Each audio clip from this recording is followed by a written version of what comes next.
the 6th of June 1944, the great secret is divulged.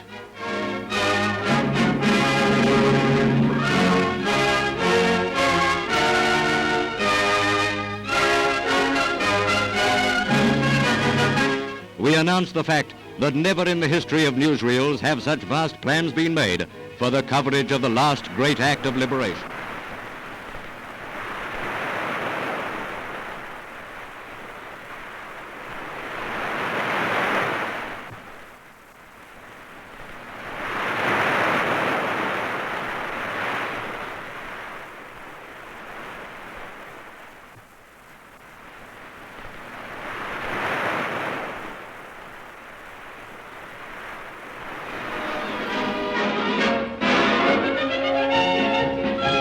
Part of our invasion fleet, tank landing craft, which came off the secret list following the Dieppe raid, is here engaged in divisional exercises in Britain.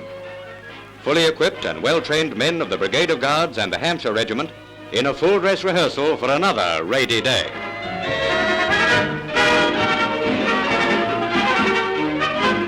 In operations of this nature, surprise is essential. Smoke screens help to conceal the assault landing craft and TLCs from the enemy gunners. Down go the ramps as the barges run aground, and out rush the guardsmen and Hampshires onto the narrow beach fringing the nearby cliffs.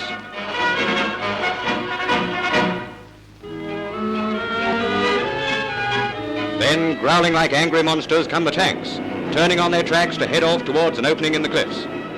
If this were enemy-occupied territory, the place would be an inferno of flying steel, choking smoke and deafening noise.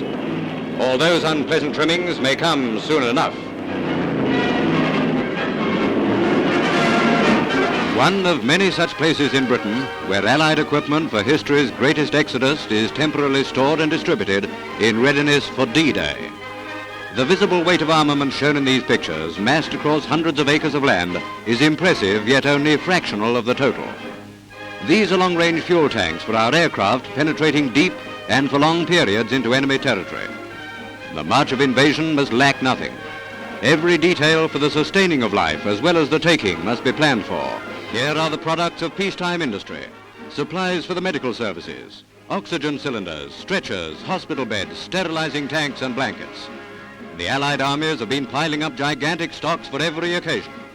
An incongruous sight is to see herds of deer grazing in the parkland where vehicles of war are ranged in line beneath the cover of ancient trees.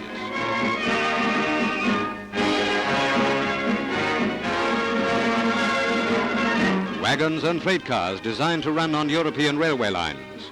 All this and mountains more for the land, sea and air onslaught which will be launched at the appointed hour.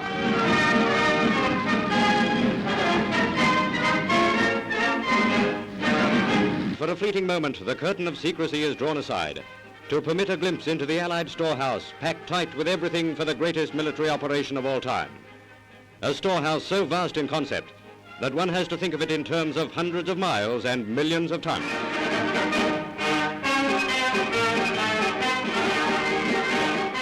If you want to know more than that, send a postcard to General Eisenhower. This landing is but the opening phase of the campaign in Western Europe. Victory. On that high crest of hope and optimism we end, at the same time readying for the fuller news pictures which we will present in our next editions of Pathé Gazette.